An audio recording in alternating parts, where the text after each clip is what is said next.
Asunción Fernández Izquierdo és arqueòloga subaquàtica i directora del Centre d'Arqueologia Subaquàtica de la Comunitat Valenciana des que es va crear allà per l'any 1997.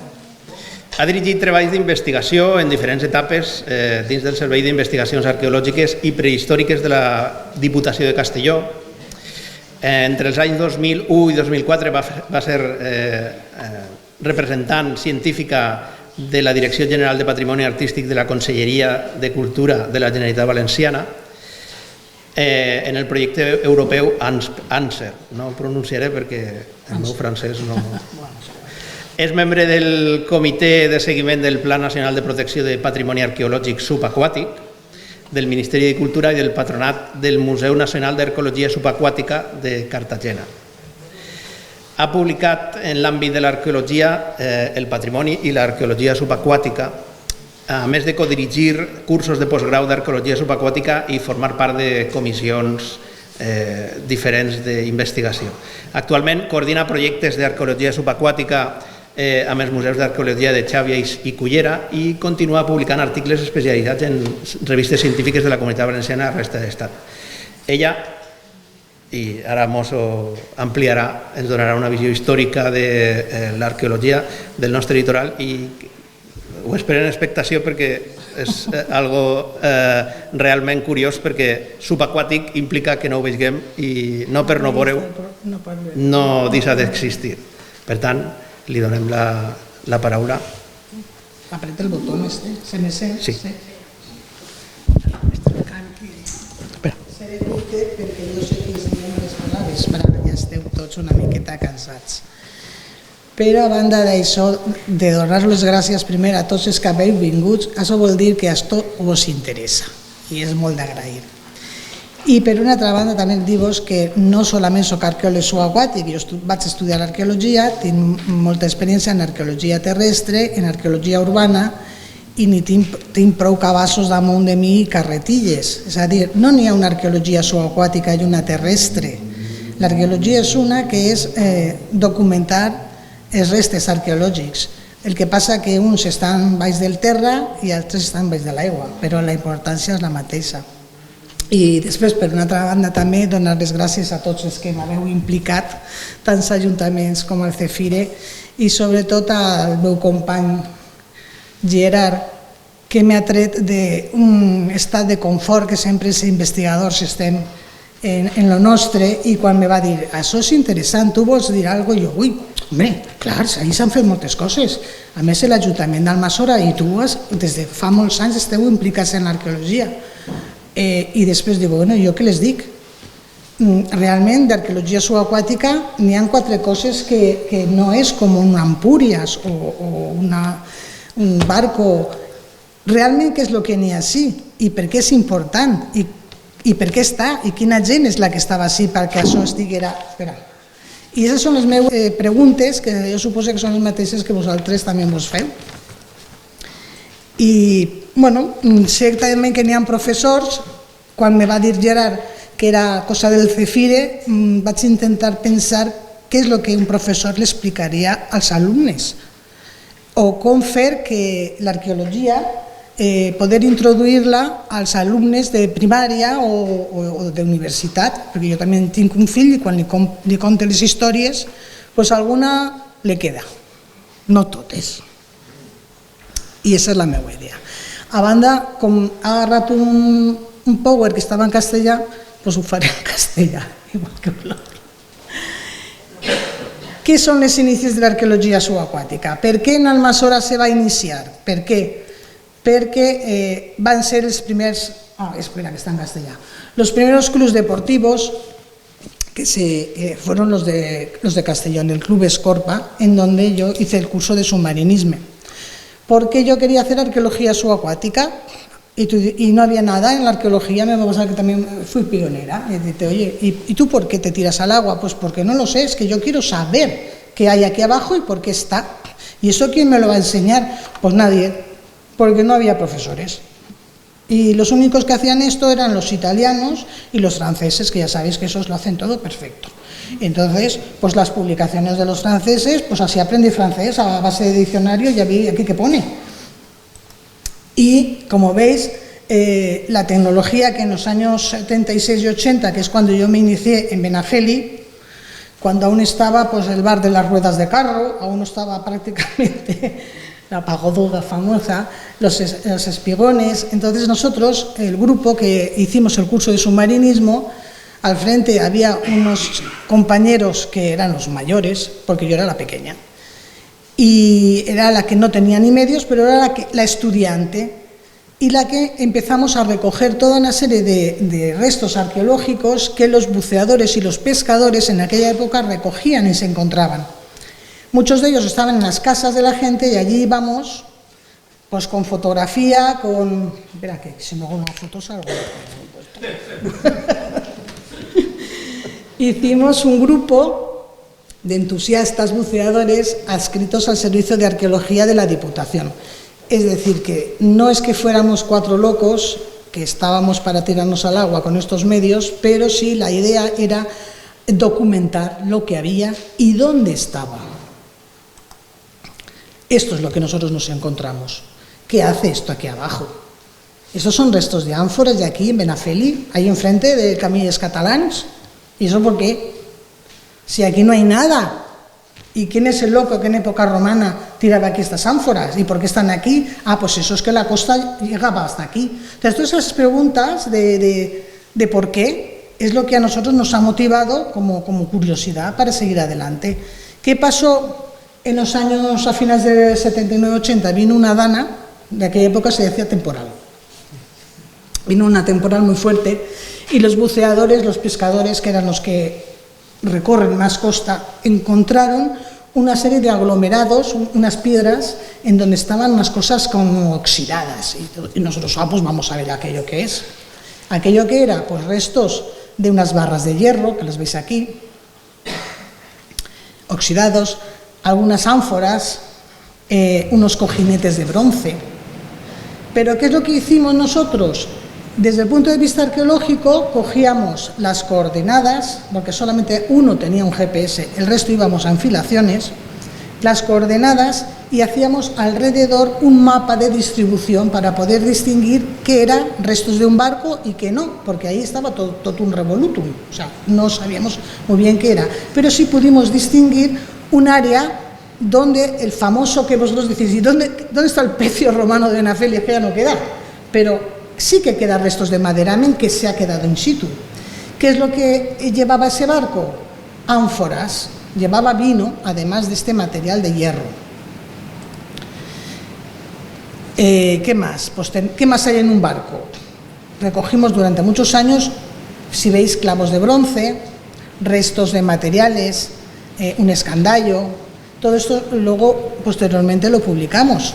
Esto está ahí enfrente, a 6 metros de agua. Lo que yo no sé, Eulalia, es si en época romana ahí había costa o no había costa. Puf. Ya, bueno. Son preguntas que a través de los restos arqueológicos tú te preguntas cómo era esa costa y cómo ha evolucionado. Es justamente al contrario, a través de esos restos que ha pasado. Teníamos restos de, aparte de estos elementos que son típicos de los barcos, ánforas romanas. Claro, aquí me veis a mí como un estudiante, ya en la Universidad de Valencia, mitad entre Castellón y Valencia, y encontraron, además, en otro, porque no es siempre el mismo día, esto es a lo largo de los años, no penséis que yo voy un día y me lo saco todo, no. Un día encontramos unos morteros, que no son morteros de machacar, son morteros así, de 50 centímetros, grandes. Y tenían unas marcas, porque claro, nosotros, ahora os he puesto un resto de una ánfora para que veáis el tamaño. Esto es muy grande. Pero ¿de qué año es esto? Sabemos que es de vino, sabemos que ese tipo de ánforas de envases son de la Tarraconense, no vienen de otro sitio, pero tenemos un espacio de tiempo que para los arqueólogos necesitamos saber más. Y resulta que encontramos este tesoro. Claro, para un epigrafista y un arqueólogo, que tener unos sellos significa un estudio, y ahí ya pues me voy yo a hacer los calcos, a hacer las fotografías que los hacíamos todos en equipo, y a interpretar qué pone ahí.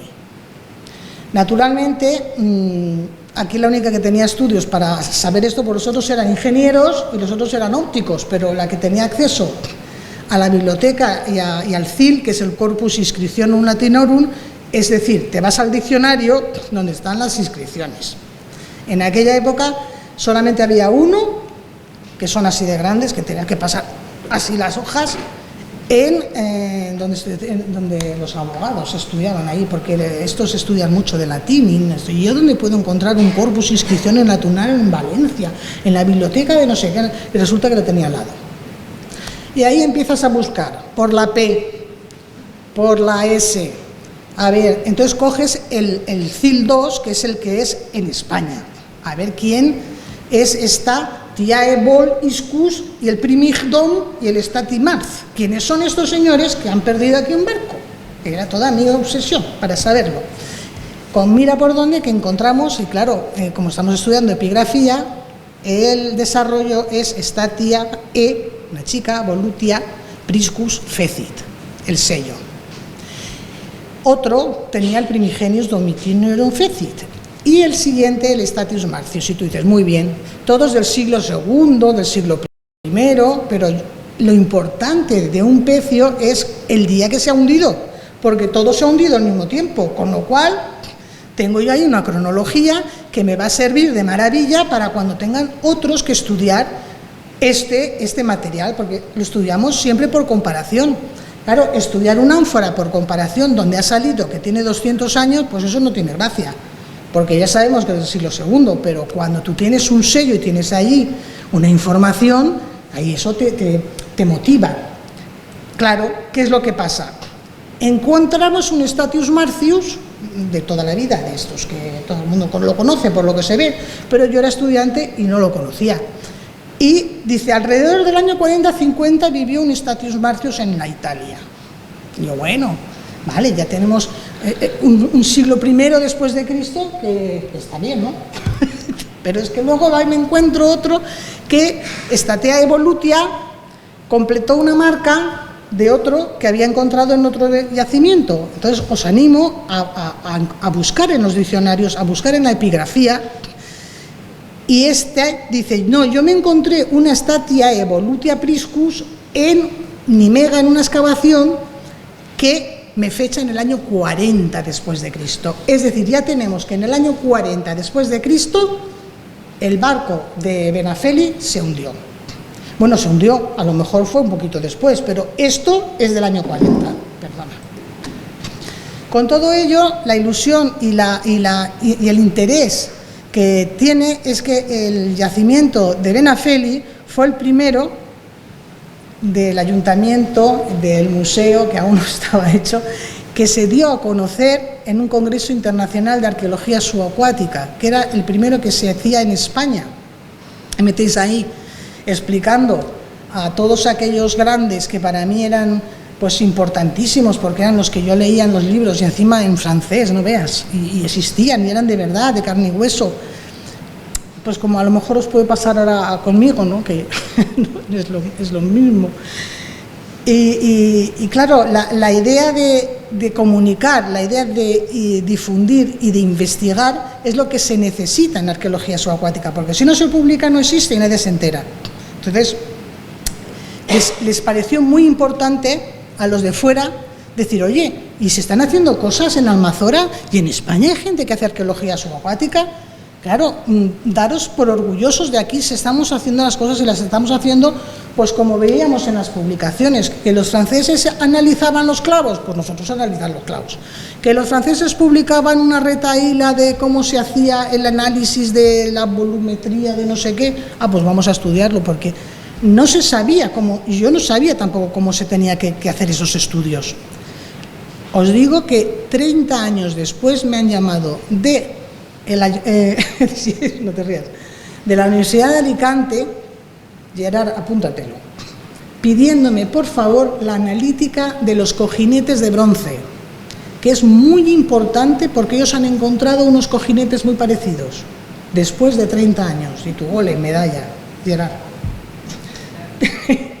30 años, claro, en geología no es nada, Pero en arqueología, después de que es decir, oye, sí, que nosotros tenemos en Almazora y hemos hecho el trabajo bien hecho, porque hemos hecho unos análisis y unos estudios que en un primer momento pensábamos que, bueno, lo copiábamos como lo hacían los demás y ahora resulta que no estábamos tan equivocados. Por cierto, también los lingotes de hierro han aparecido en Italia. Y otro compañero en Italia, que se llama Cristian Rico, especializado en hierro, me llama por teléfono y me dice, oye, la publicación de Benafeli está de maravilla, es el único pecio que tengo en el Mediterráneo donde se han analizado las barras de hierro y forma parte de un conjunto. Bien. Bien por Almazora. ¿Qué pasa además? Después, esto es para que veáis lo que conlleva el estudio de un pecio. Pero además estamos mirando en este territorio de Almazora qué pasa. Junto con esto también había otros compañeros y pescadores que nos decían, me he encontrado una ánfora como esta. ¿Dónde? Allá Las Boyas, a 25 metros de profundidad. Pero por favor, la gente pesca muchos metros. Otro pescador. Me he encontrado esta ánfora en la desembocadura del Millars, parte norte. Por eso te decía yo lo del Millars. Naturalmente, estas ánforas no forman parte de un pecio, pero sí que forman parte de una nave que ha fondeado y esto pues lo ha tirado porque le molestaba, porque ya no tiene nada más. O sea, es como quien tira las botellas de cerveza y los botes, los tira al mar y ahí los arqueólogos del futuro es lo que estudiarán. Pero para nosotros era muy importante porque resulta que estas ánforas son del siglo IV a.C. Estas ibéricas aún se están pensando si llevan cerveza, los íberos. Y estas son ánforas, envases que vienen seguramente a través de Ibiza. Con lo cual estamos estudiando unas relaciones comerciales de este litoral con el resto del Mediterráneo. Pero bueno, ¿qué había aquí para que vinieran en el siglo IV y echaran el ancla? Pues aparte de que estaba el río, estaba en Millars, había unas condiciones para fondear y luego una historia de la navegación, que eso es mucho más largo de contar, pero que sepáis que esto es así. ¿Qué hicimos? Junto con todas estas fichas que nos iban informando los compañeros y los buceadores, en el año 2003, con el Museo Arqueológico, y dijimos, vamos a hacer una campaña de comprobación, porque la carta arqueológica es obligación tenerla publicada, pero más obligación es tenerla con coordenadas UTM. Es decir, si vamos a hacer una escollera, sepan ustedes que aquí hay restos arqueológicos y usted me lo va a estudiar a pincel antes de que vaya a hacer la obra, porque es una protección del patrimonio y tiene que estar en el estudio de impacto ambiental recogido el patrimonio. No aquello que me dicen, bueno, si encontramos algo durante el dragado le avisaremos. Digo, vale, ahora me lo creo. Sabes que cuando entran las máquinas ahí no hay quien las pare, son muchos millones, tú no vas a parar una máquina. Entonces, el Museo Arqueológico, junto con Gerard, que le engañé para que subiera a la barca, empezamos a ver en cada sitio realmente de qué estaban hablando, porque yo me he encontrado este resto, pues vamos a ir a ver aquí, en las enfilaciones que tú me has dado y nos has acompañado, y vamos a ver qué es exactamente lo que hay. Hay barcos, hay restos de ánforas, qué es lo que hay. Y vamos a posicionarlo en coordenadas UTM, porque además toda Europa estamos, es como el de este horario, toda Europa está obligada a publicar su carta arqueológica con los mismos datos, en UTM ED 30. Lo veis aquí. Naturalmente, para hacer esto se requería una infraestructura que nos ofreció los compañeros del entonces Club Capitán Nemo, que estaba debajo de los edificios azules. Tenéis ahí a vuestro compañero Gerard. Y en algunos puntos encontramos restos arqueológicos, como veis aquí. Mirad la calidad de visibilidad de las aguas, sí que había restos de Posidonia, pero el agua era como un poco verde. Entonces estuvimos haciendo la revisión, o sea, la carta arqueológica, la revisión de los hallazgos y de los avisos de los buceadores. Eso no quiere decir que lo cogíamos todo, sino mirábamos y carteábamos los sitios donde aparecían restos.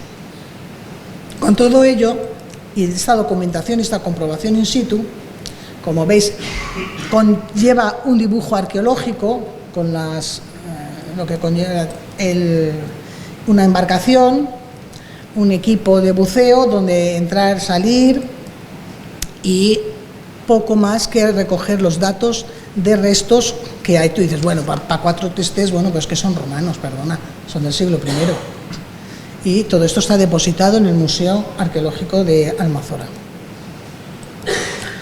¿Qué más podríamos encontrarnos? Naturalmente, los que navegáis, lo primero que hacemos cuando tirar y estamos en un sitio es fondear, porque si no el barco se va. ¿Qué es lo que nosotros encontramos? ¿Qué es lo que habéis visto algunas veces? Algunas veces habéis visto esta pieza que nos indica que ahí ha habido un fondeo, un ancla. En época romana, veis, es la misma ancla, pero por delante y por detrás, con restos de madera en el cajetín. Eso simplemente es un contrapeso.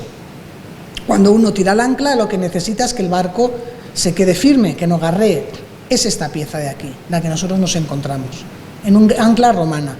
La cuña esta, el zuncho, que es la uña, la pieza que junta la caña con uñas, no suele estar, porque si ya con eso tienes bastante, normalmente los barcos llevan 2 o 3 o 4, depende de la cantidad de grande que sea el barco, y es muy fácil que esto se perdiera, porque el barco va a vela, y lo que quieres es o fondear, o tiras un ancla o tiras 2 por proa y popa para mantenerte, depende de cómo esté la mar.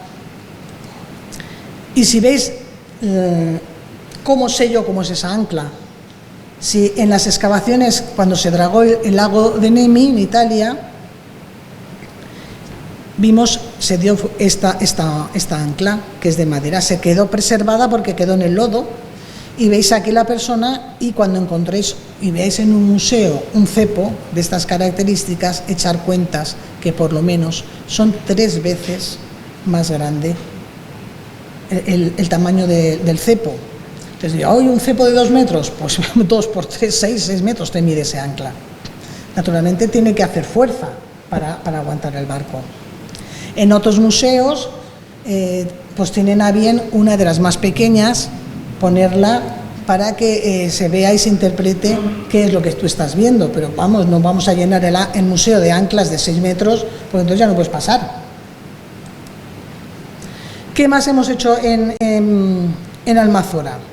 En las últimas veces que estuvimos, fijaros qué conlleva hacer una prospección, aparte de cartear exactamente todos los hallazgos para saber dónde hay restos. Eso quiere decir que el barco, o que quien sea, ahí ha echado el ancla, ahí ha hecho una actividad porque en la costa hay alguien o hay algo. ¿Qué es lo que hay? ¿Qué es lo que tengo yo que estudiar? Tengo que mirar el procedimiento administrativo, el procedimiento arqueológico es documentarlo, fotografiarlo, hacer un catálogo de todas las piezas, y una cosa muy importante es desalar el material. Igual que nosotros cuando vamos al mar y nos secamos, nos queda la sal encima de la piel, este material arqueológico ha estado mucho tiempo y está empapado en agua salada. Si no lo desalamos, esa sal que está disuelta pues precipita en sales, y ¿qué es lo que hace? Ensanchar y romper la pieza. Por tanto, todo el material subacuático debe de ser desalado, para empezar. Luego ya hablaremos de tratamiento. ¿Qué es lo que nos hemos encontrado aquí? Dentro de todo este batiburrillo tenemos, os lo he puesto aquí, ánforas. ¿Qué son las ánforas? ¿Y para qué sirven? Pues son envases sin retorno, como las botellas de ahora que se tiran, solamente sirven para transportar lo que hay dentro. Una vez que llegas a puerto o que llegas a donde sea, pues como ya no tiene nada dentro, lo tiras. Y lo tiras ahora, y lo tiraban los romanos y los fenicios, no hemos hecho nada nuevo. Pero han tirado un envase que para mí es un dato. Tenemos aquí un envase, una ánfora olearia del siglo, o sea, una Dresel 20, luego os explicaré qué es, una 711, una 24 itálica, ¿qué es esa? Un cántaro medieval, todo eso de aquí, ¿qué quiere decir? Quiere decir que esta es la más antigua, del siglo II antes de Cristo, y esta es la más moderna, del 14, 15 después de Cristo. Y todo más o menos está en el mismo sitio. Durante todos estos siglos ha habido una zona en Almazora que ha sido objeto de que los barcos fondearan aquí, tiraran la basura o se hundieran, o qué es lo que había aquí. ¿Había gente? ¿No había gente? Porque esto está aquí. Seguimos. Aquí veis cómo se desala, ¿no? Es un ejemplo.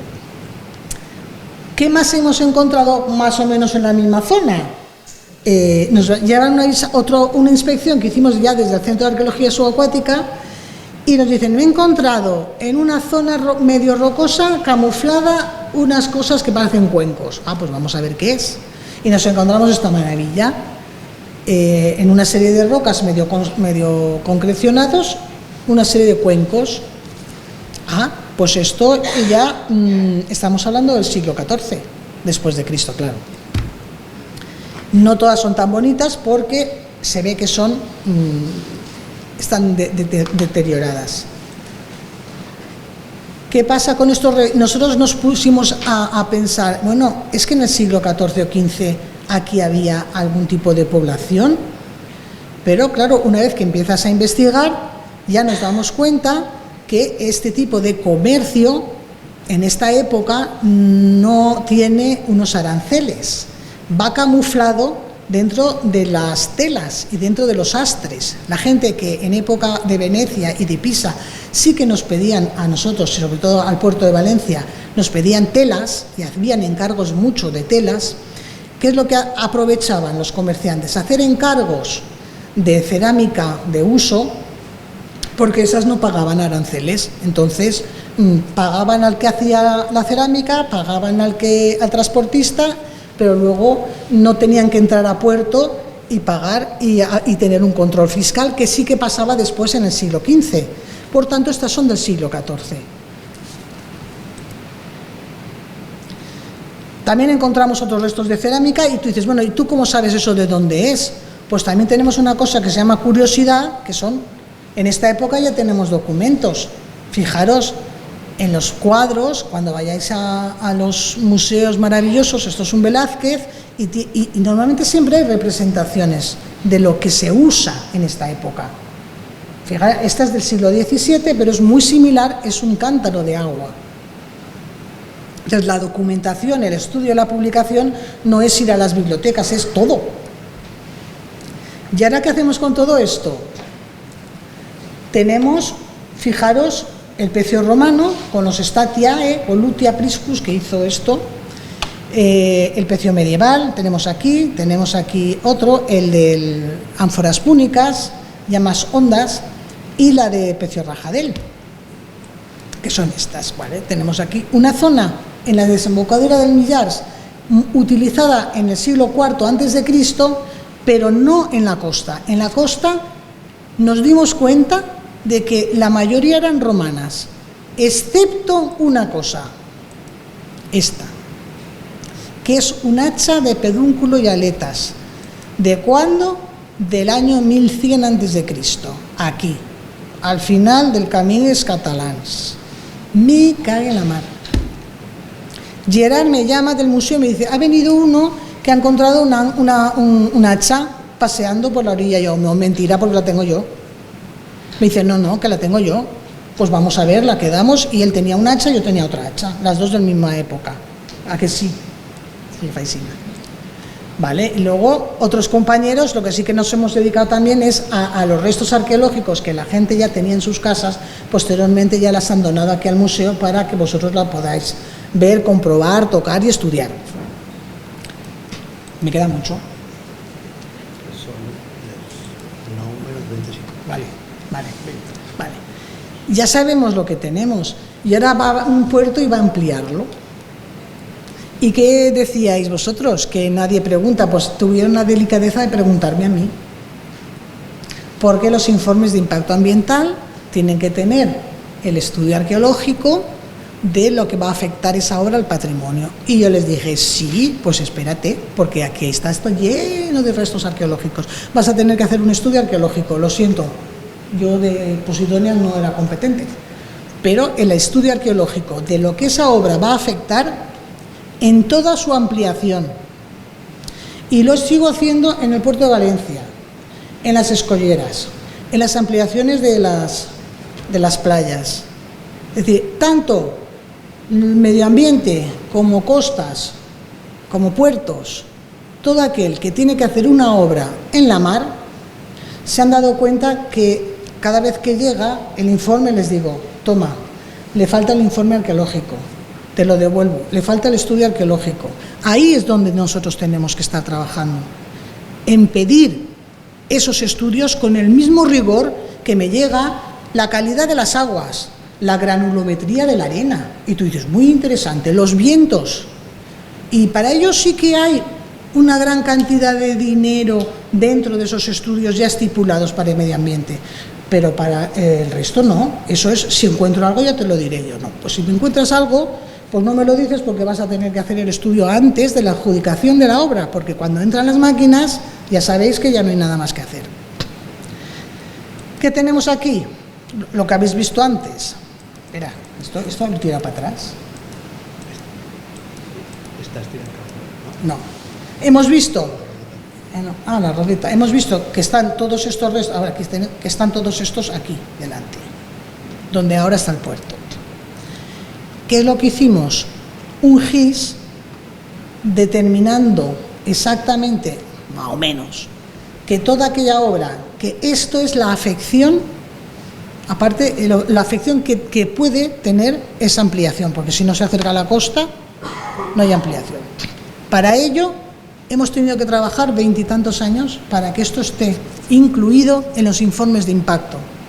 Si ahora el puerto quiere ampliar algo más, o quiere, regenerar, adecuación de no sé qué, no sé, lo de los fondos, no, dices, no, lo vas a hacer reposición de calados, esos están exentos. Entonces la reposición de calado dentro del puerto, de las playas, como ha sido un aporte después, pues pueden trasladarlo. Pero ahora lo que están haciendo en muchos puertos es, como los barcos tienen mayor capacidad, mayor calado, tengo que dragar el puerto. El puerto de Valencia, el puerto de Castellón, todos los puertos a la hora de hacer un dragado piden el informe al Centro de Arqueología Subacuática y se lleva ese seguimiento arqueológico. El puerto de Valencia en la ampliación norte también lo hizo, con sondeos cada 25 metros. ¿Por qué? Porque había restos arqueológicos. El de Castellón no va a ser menos.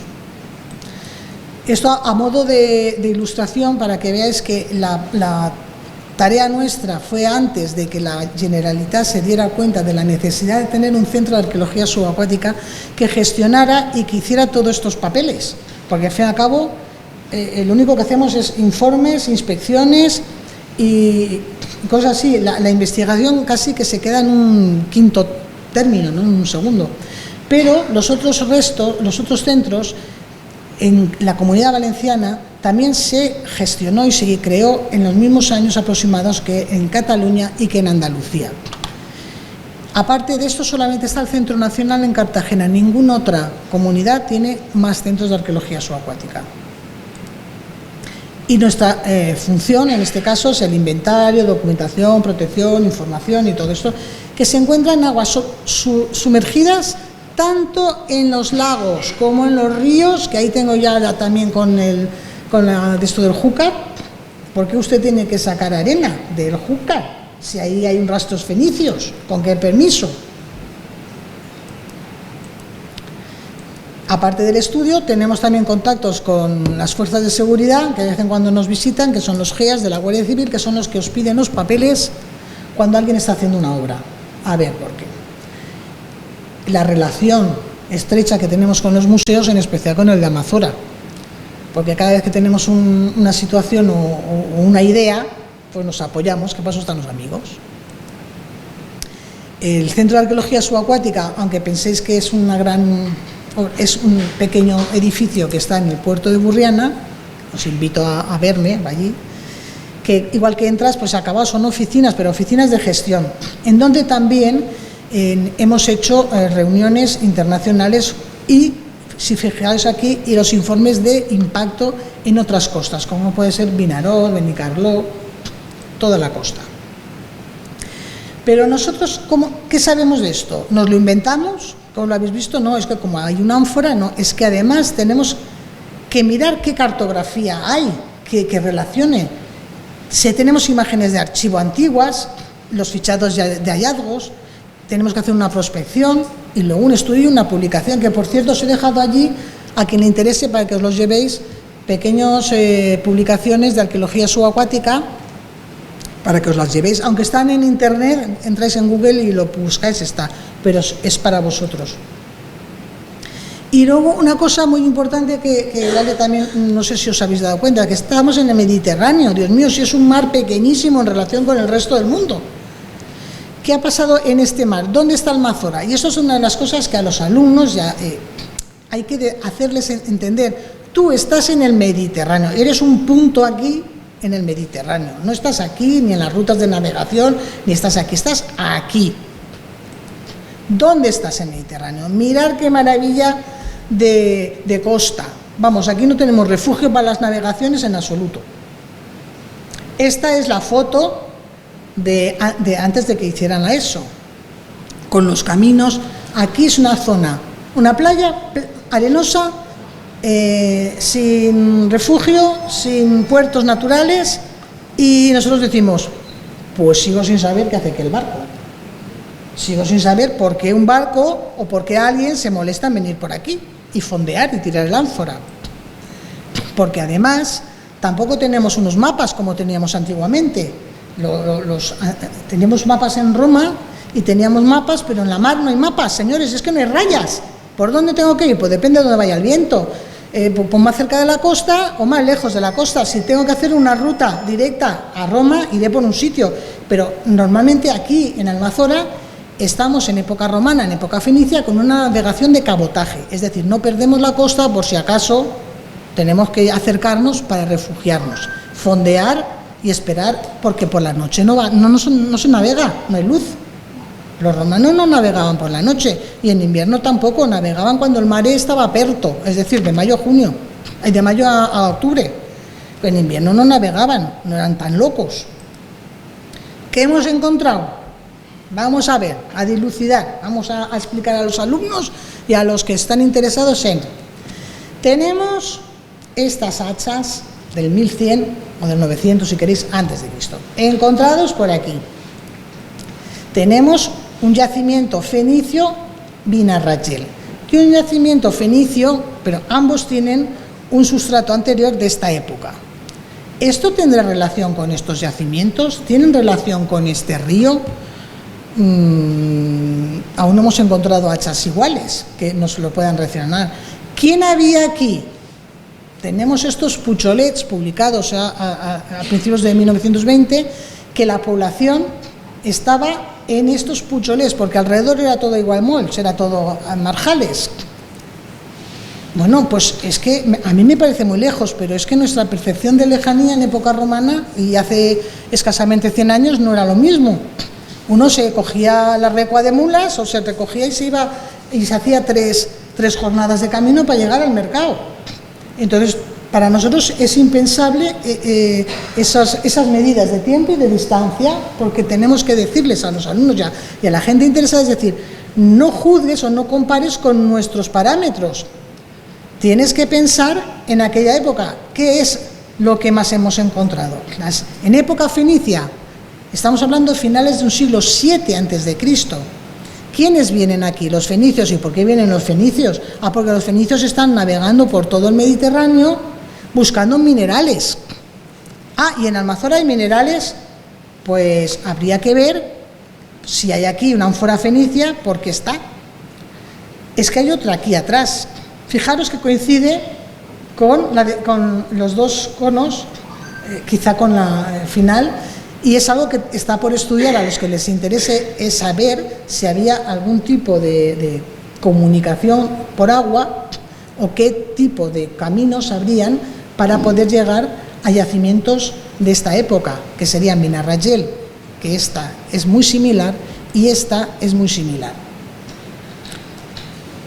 ¿Qué más tenemos? Un colmillo de elefante, que es igualito que otro que ha aparecido en Cartagena, también de finales del siglo VII. Hay un comercio de vino, tiraron esto de elefante, no sé por qué, pero no podemos decir que forme parte del mismo cargamento porque están a una milla de distancia uno del otro, pero sí que nos están dando una cronología y una gente. Esto lo veréis, está también publicado, las diferentes, como no es Almazora, lo paso, pero veáis que la cantidad en la costa de asentamientos y de pucholets conocidos que había, que todos han sido prácticamente arrasados para trabajar la tierra. Es decir, es más importante arar la tierra y tener una huerta para poder comer, claro. Y aquí ya sí que tenemos una serie de caminos que muchos de ellos eran romanos. Y ahora es para cambiar el chip que os decía, bueno, si es que no hay mapas, sí que tenemos mapas de diferentes siglos, de época romana, pero de tierra, pero de mar no tenemos nada. ¿Cómo sabemos dónde están las cosas? ¿Cómo sabemos cuáles eran las rutas? A través de estos restos arqueológicos. Al alumno sí que se le puede decir, vamos a jugar. Fijaros, el mapa más antiguo que tenemos es la tabula peugeterana esta, un itinerario que muestra la red de carreteras del Imperio Romano. Es una copia del siglo IV. Aquí el alumno alucina, como yo aluciné, diciendo, Dios mío, no entiendo nada. Ah, sí está al revés, fíjate, aquí está España. Aquí están, las columnas de Hércules, perdón, tiro para atrás. Perdón, ya. Y es de representación de tierra, pero ahora tenemos... Ellos saben y vosotros sabéis que hay unas cosas que se llaman cartas náuticas. Son indispensables para poder trabajar en el mar. Tenemos las más antiguas en las que nosotros, a base de sondas, nos decían qué era lo que había en el fondo. Estas de anterior, al principio de la construcción del puerto, ¿qué es lo que había aquí? A ver, la anterior, la siguiente. Y aquí tenéis la misma que tú me has dicho antes. No sé si se ve muy bien. Al construir el puerto, tenemos el camí del Serradal, que ya no queda, que aquí solo ha comido. Pero tenemos claramente esa comida que se ha hecho de la costa, que ya no queda. Casualmente tenemos aquí un clotet, una laguna, y posiblemente aquí sea la fuente. Ya vamos cerrando filas. ¿Qué es lo que hay importante aquí para la navegación? Áreas de estudios que se puede aplicar. Yo encuentro como profesor o como interés que le puedo dar al alumno temas de geografía, de economía y de comercio, tecnológico de navegación y de cómo se navega y cuánto tiempo tardas. La lengua, podemos hacer una comparación entre mi nombre en latín y mi nombre en español o en otros idiomas. Enterar qué es la documentación y los archivos y luego las nuevas tecnologías. En cuanto a la cartografía, vamos a buscar una cartografía antigua y a ver si encontramos Almazora. Esta es de mar, si os dais cuenta. Marca el barco, marca que está en las Islas Columbretes y aquí hay una Almazora. En esta época ya aparece la Almazora, 1698. Es una cosa una herramienta para que el alumno se pueda identificar con que, oye, nosotros ya aparecíamos. Fíjate cómo era la costa en el siglo XVII. Y ahora vamos a jugar otra vez. Los chavales van con internet. ¿Dónde están esos pucholets ahora? Identifiquemos en nuestro territorio lo que sabemos con lo que hay ahora. Yo con mi hijo tengo una gran pugna porque cada vez que le digo mira para el norte, no me sabe decir dónde está el norte, cosa que no acabo de entender. ¿Dónde está el norte? Claro, están acostumbrados a girar las pantallas y hacer la ruta con la GoPro, y ahora me giro para allá, pero es que esto, si tú no sabes dónde está el norte, no te puedes orientar en la navegación. Es algo para jugar, para identificarse con mi territorio, para ver los caminos por donde hay, y entonces esto es el Google Earth, yo no me lo he inventado. Fijaros, el Camí Nou, pues vamos a ver por dónde iba el Camí Nou, el Camí Vell, el Camí de Almassora. ¿Dónde estaría el Pujolet? Pues vamos a integrarlo con las nuevas tecnologías para ilusionar al alumno y hacer algo nuevo y que no se aburra. Que esa es otra, que en geografía se aburren muchísimo. Y para que tengáis también una idea de ellos cómo es el comercio, en época romana lo sabemos a través de las representaciones. Estos son mosaicos, tenemos el desembarco en la playa con el control del producto. Aquí vienen con los lingotes bajando de un barco romano y aquí pesándolo. Y otro que es en el Palacio de las Corporaciones o en la piazza donde están pasando de un producto a otro, de un barco a otro. No os tengo que contar cómo se trasladaban las naranjas hasta los barcos. ¿Cómo se hacían hace menos de 50 años? Bueno, vamos a ponernos 80.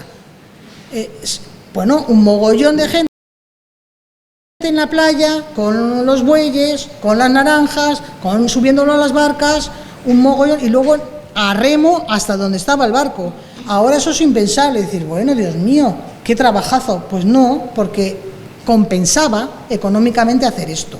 Esto es lo mismo. También tenemos representaciones de grano, es decir, vamos a comparar, vamos a un puerto y vemos cómo se carga, qué comporta un puerto. Un puerto comporta que tú tienes que entrar a un sitio y tener un control fiscal.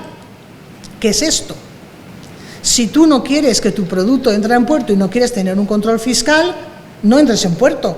Haz el intercambio en la costa, y normalmente se suelen hacer a sotavento, o sea, en la parte sur, que es donde está más protegido, de estos sitios, en la parte más cercana a la playa y más cercana a los caminos.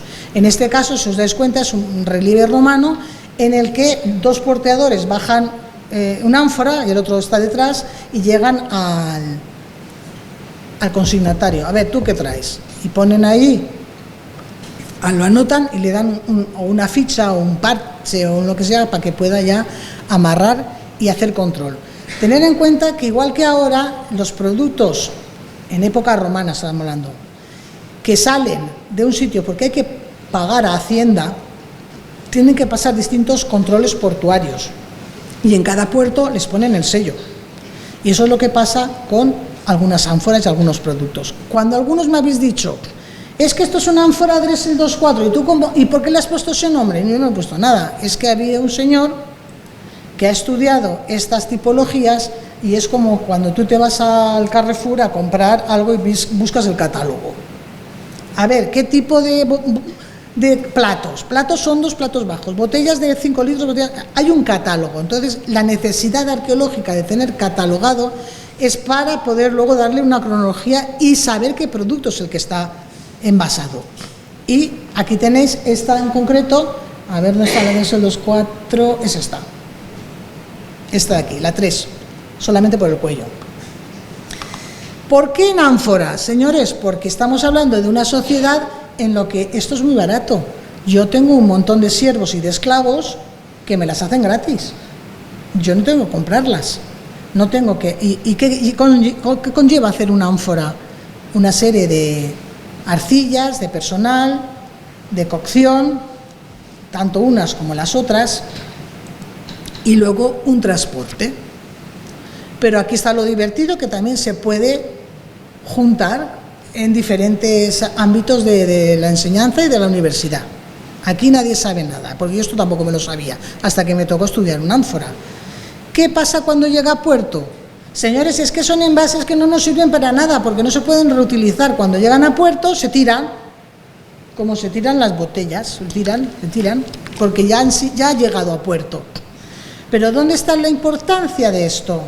Bueno, para que veáis, el Monte Testaccio en el puerto de Roma, la cantidad de ánforas que llegaron de aceite desde Hispania, desde la Bética, es tan grande la montaña que se está excavando ya desde hace un puñado de años, desde Dressel, desde hace más de 100 años.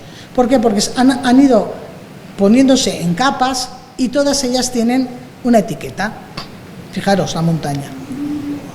Monte Testaccio, la Monte d'Estestech, en latín, en italiano Monte Testaccio.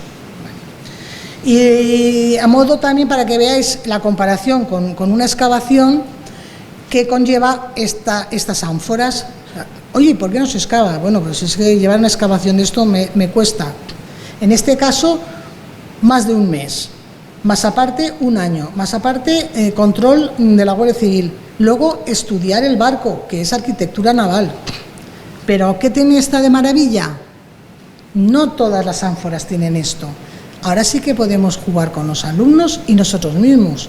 Vamos a ver, el ánfora es un envase, como encargas tú unas botellas de cava sin etiqueta, luego le pones lo que quieres. Pero el ánfora en sí, ¿qué información tiene? Tú le has encargado a un taller o a un señor que te haga a lo mejor 1000 ánforas porque tu previsión es esta de aceite. ¿Y quién pone el sello? Pone Brocodu. Brocodu dice, clac, yo te echo este ánfora y te mando la remesa. Y cuando llega a tu taller, a tu vino o a tu aceite, tú lo llenas. Claro, pero antes de llenarlo, cada ánfora tiene un peso y tú eso luego vas a llevarlo al fisco. Y Roma te va a decir, tú me tienes que pagar 5.000 litros y aquí hay 4.700. Esto no puede ser. El que lleva el control, si os dais cuenta, pone un pistacho, o sea, pone una de esto de un pincel y escribe. Antes de llenar el ánfora, pone aquí C, palito, palito, palito, 103. El último se puarra, como hacíamos con los cheques antes del Bizum, para que no haya un listo que añada. Eso me lo dijeron los que estudian. Dice, esto siempre se hace así. Pero 103, ¿qué? Entonces te dicen, pues 103, ¿qué? No, 103 libras romanas. ¿Qué es esto en kilos? Se puede estudiar la comparación con lo de allá ahora. Pero es que lo interesante de esto es como esto, que tiene una etiqueta. Vamos a compararlo con una botella. ¿Qué dicen las etiquetas? Esto para nosotros es una maravilla porque yo me he encontrado una etiqueta. Y aquí es como el aceite carbonell. Es que aquí me pone, todos que habías visto, este es el peso del ánfora. Y ahora aquí me dice quién es el que ha metido el aceite. Cosur, carbonell o no sé cuál. Pues fijaros que con atramentum, que es la tinta negra que se escribe en minúsculas, pone de caeciliorum. Los dos caeciliorum, una especie de ETT que hicieron, dos que trabajaban en lo mismo, y también se puede trabajar con ello.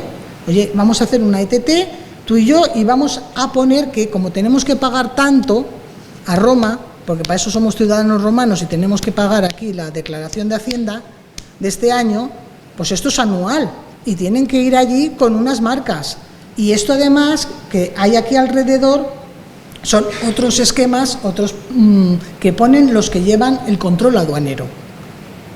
Fijaros todo lo que dice un ánfora.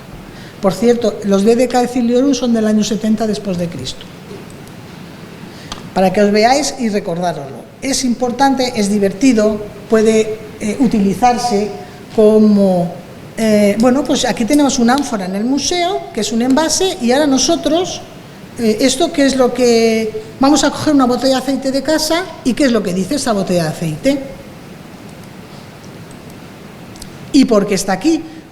Alma bendita de Dios, está aquí pues porque estamos estudiando en el Mediterráneo, fijaros, la distribución del aceite que han aparecido en nuestros restos y que nosotros, por comparación, podemos darle una cronología. Años 70 después de Cristo, es en este caso. Para ir cortando. ¿Qué más? ¿Por qué está aquí? Hemos llegado por mar, hemos llegado a la costa de Almazora y hemos descargado un producto en el agua. ¿Y ahora qué hacemos con ello? Pues lo mismo que le pasa al puerto, lo tengo que distribuir por unas carreteras y por unos ferrocarriles, porque un puerto o un área portuaria no tiene sentido si no puedes distribuir tus productos. No puedes llegar ni puedes salir. Hay que introducir al alumno, digo, y a todos vosotros, en que aquí hay una cosa que se llama autopista del Mediterráneo, corredor del Mediterráneo, en época romana Vía Augusta. ¿Cómo sabemos esta Vía Augusta? Se puede comparar con ellos y ver que las carreteras actuales son las mismas. ¿Por qué? Muy fácil, porque quien transporta son los bueyes.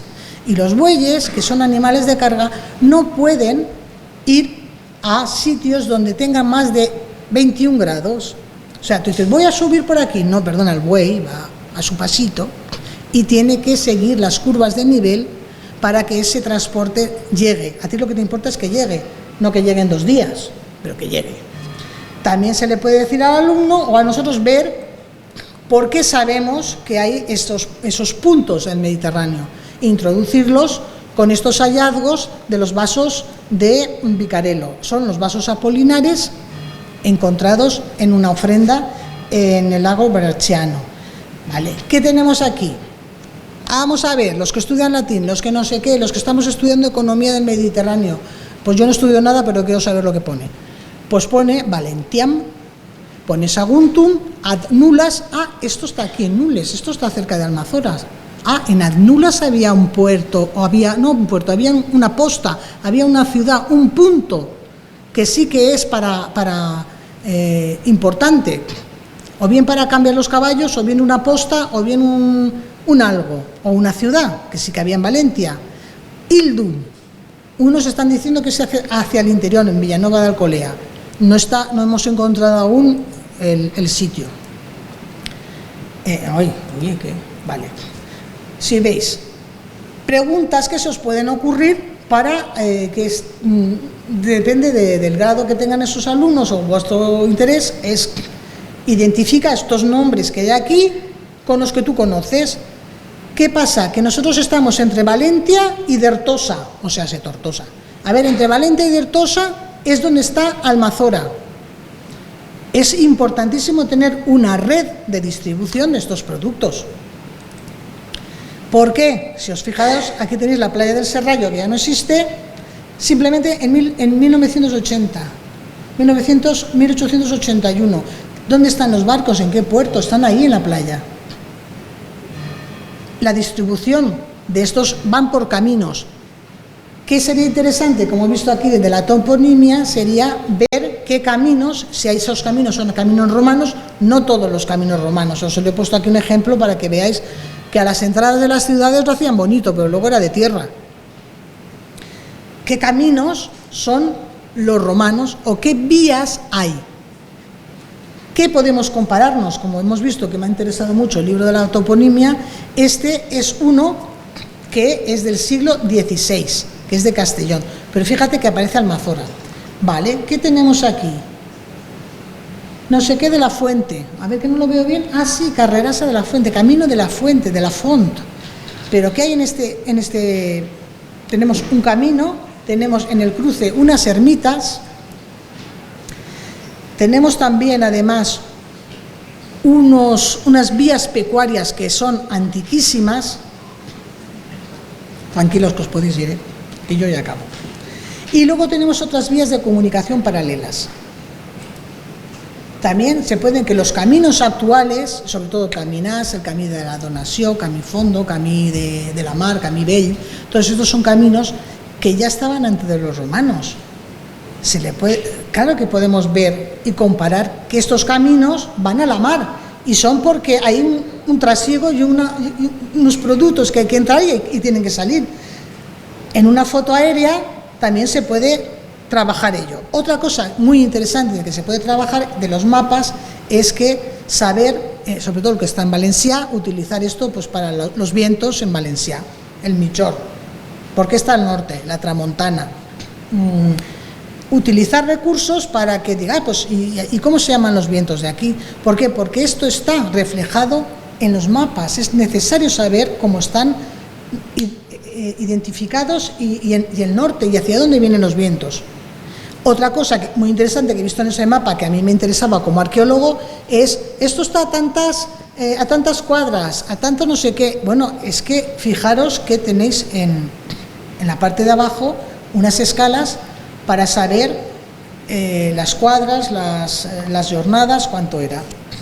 Bueno, yo lo dejo ahí, Es un ejemplo de un cargamento, un modelo de cualquier museo y para ver también que dices, bueno, ¿por qué las ánforas son así? Muchas veces me lo preguntáis, ¿por qué acaban en punta? Porque técnicamente el peso y el diseño de la ánfora el peso acaba todo en la punta tiene que ser maciza y así unas con otras se pueden apilar. Entre 4 ánforas, en medio, como las botellas, puedes poner otra. Entonces, a los barcos se apilan así. ¿Qué es lo interesante para nosotros, señores? Es que esto, cuando llega a destino, se corta por aquí, como las ampollas bebibles, hacen clac, por el sitio más, algunas por el pie, y se tiran. Lo que nos interesa es el dentro. Un barco, una ánfora del siglo I, pregunta, ejercicio, deberes. Una ánfora del siglo I tiene, pesa 25 kilos y tiene 25 kilos de capacidad de litro. Ahora tú tienes que llenar un barco porque, yo qué sé, y tienes que llevar tantos litros. Naturalmente van a ir al Google. Van a ir vamos a ver, envases 25 litros, transportes de vino. Yo no voy a hacerme una ánfora, pero si yo tengo que transportar hoy en día esto, me voy a ir a esto, que encima es ligero, es apilable, y tengo que saber cuánto voy a necesitar para compararlo con las ánforas. Es una comparación. Esto mismo se puede hacer con el aceite. ¿Ha visto? Que no me ha costado nada. Entra a Google, envases 25 litros de aceite. ¿Qué tengo? Pues hoy en día tengo esto. Y junto con esto, tengo una etiqueta. Podéis comparar qué es lo que dicen las etiquetas. Las etiquetas dicen quién ha envasado, el año, porque dentro de 1000 años vamos a estudiar las etiquetas de las botellas. Ya está. Entonces, para que veáis lo que implica estudiar un pecio, esto es un ejemplo mío de la desalación de los miles y miles de fragmentos y miles de fragmentos con inscripciones que hemos tenido que hacer y estudiar. Cuando se encuentra un barco, lo mejor es taparlo, porque hay que prever y hacer un proyecto por lo menos a 10 años, porque esto no se excava en 5 días. Este barco, en concreto, lo descubrimos en el 2000 y estamos al 2022. Se ha excavado una pequeña parte. Lo que sí hemos hecho es protegerlo para que no lo expolien, con unas redes de copo para que la arena se quede encajada y luego unas rejas. Y cada vez que alguien se tiene que hacer una excavación, se aparta una parte de la reja y se excava.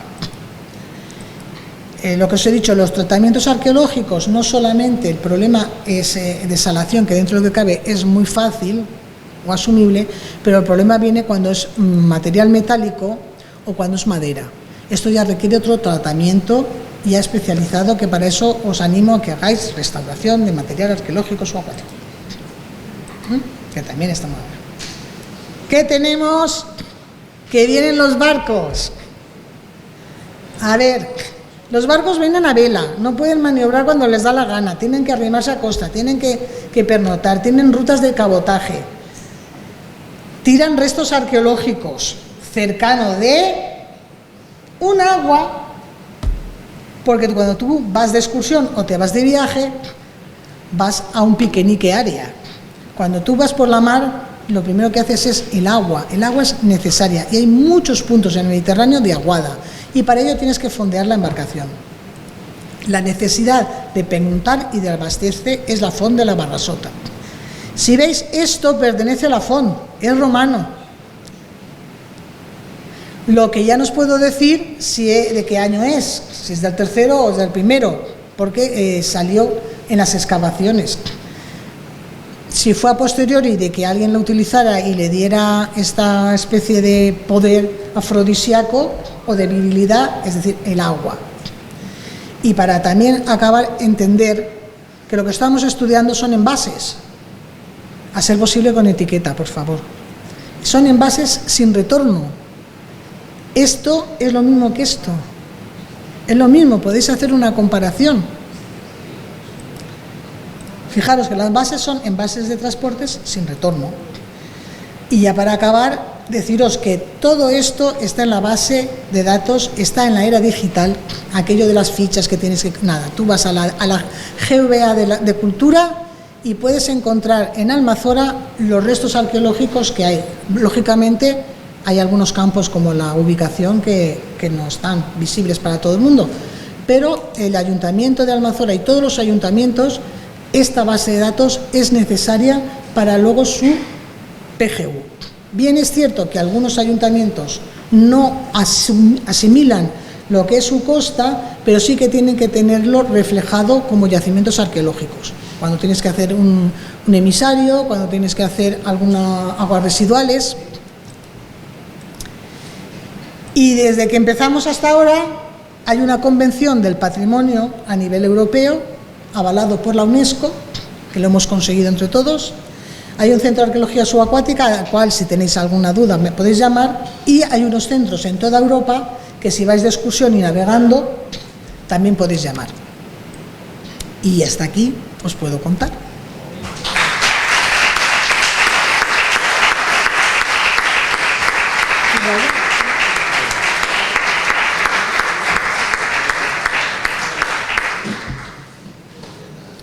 És que són muchos siglos. Bé, m'ha paregut molt interessant l'exposició. Si voleu, ja són les 9:10, alguna pregunta, alguna intervenció?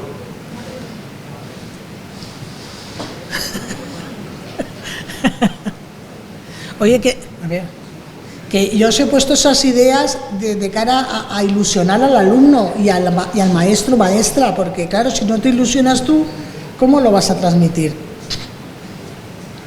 Bueno, Primero, gràcies per la xarra. Se nota que vius en passió la teva professió.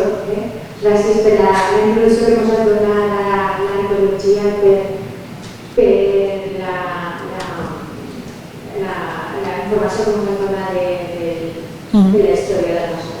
Jo volia fer una pregunta. Ens has comentat que quan se fan ampliacions del port se fan estudis d'impacte ambiental, no tens que fer un informe. Jo volia preguntar-te l'ampliació que va fer-se ara del port de Castelló, l'última declaració d'impacte ambiental data de l'any 2001, va publicar en el BOE 2001-2003 en les al·legacions. N'hi ha 451 metros quadrats de relleno de la Dársena Sur i ens han dit que no fa falta fer una nova declaració d'impacte ambiental. Jo volia preguntar-te si vosaltres teniu que fer aquest estudi arqueològic per a que aquest projecte se duga a terme, perquè en teoria no se va fer una declaració nova d'impacte ambiental, però sí que faria falta ja un informe vostre. Gràcies. En este cas, si el projecte no s'ha modificat, és el mateix que ja estava, ja tenia un estudi d'impacte i una prospecció arqueològica feta. Només se fan quan hi ha una modificació del projecte. Aleshores, si tu fas una escollera o fas qualsevol cosa i luego té un informe d'impacte positiu, negatiu en unes al·legacions i ara dius no, anem a modificar-lo, es comencen a navegar tota la paperassa. Pot ser que pugui ser la qualitat de l'aigua la puguen agarrar, no sé quant, no sé, però en el moment que hi ha una modificació d'un projecte i la ratlla canvia, jo no sé si debaix d'aquesta ratlla n'hi ha un barco. Així que vostè me fa una prospecció, una excavació i uns sondejos, quan hi ha una modificació, però si és la mateixa ja no.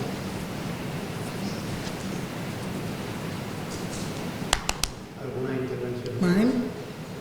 Jo sé que tenia, si vos patís bé, dos preguntetes i ja això acabem. Com afecten els temporals als jaciments arqueològics? Pues depèn de la profunditat i del tipus de fondo. Així en el Massora, pues de vegades ho agraeixes perquè te destapa, no és que l'arena se'n vagi, no? És que la ola remeneja al fondo i se l'emporta més cap allà. Què passa? N'hi ha vegades que te lleva 1,5 metres de potència d'arena i te destapa coses com va passar el Pecio de Benafeli i tu dius, vale, d'acord, i n'hi ha altres vegades que dius, vaya tela, esto me ho ha tapat tot, però jo t'estic parlant de los espigons fins als 5 o 6 metres, en aquest tipus de costa. Ara, si tu vas a una altra costa, com a Dénia, ja clama al cel. O te'n vas al Portichol, a Sàvia, que són costes que estan ja més protegides, el fondo és de roca i és menor. I després, una altra qüestió, els jaciments que hi ha a Almassora estan protegits com els que hem vist, o estan actius, no estan actius, vull dir... Estan in situ. Jo te dic el que n'hi ha, a veure, protegit, està protegit perquè jo sempre dic el mateix, una protecció, el millor d'una protecció és tindre un bon paper que diga ojo, que esto está legislat. La millor protecció és una bona legislació, perquè quan no n'hi ha per a on agarrar, tu no te pots dir a la presó perquè has furtat. No. La protecció està en que esta és una àrea on hi ha restes arqueològics.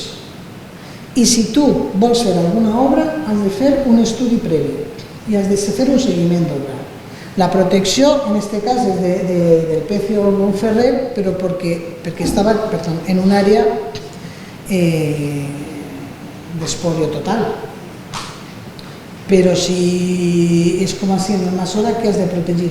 Tirar mantillo i luego que venen temporales i te porten mantillo? No, és que si tu agarras una àmfora, a tu te ve la Guàrdia Civil i te empapela, perquè tu no pots treure, i a més ja ho diu en la Convenció del Patrimoni, ha de quedar in situ fins a que vinga una representació de l'entitat que siga o que siga un àrea d'espoli, com dient, oye, que és que així ho han espoliat, doncs vale, sí que se pot treure, però ha de quedar in situ, aquesta és la millor protecció. Doncs molt bé, jo crec que està tot dit. Moltes gràcies, Asunción. Les jornades continuaran demà a les 9:30 en la intervenció de José Pérez i, esperem demà.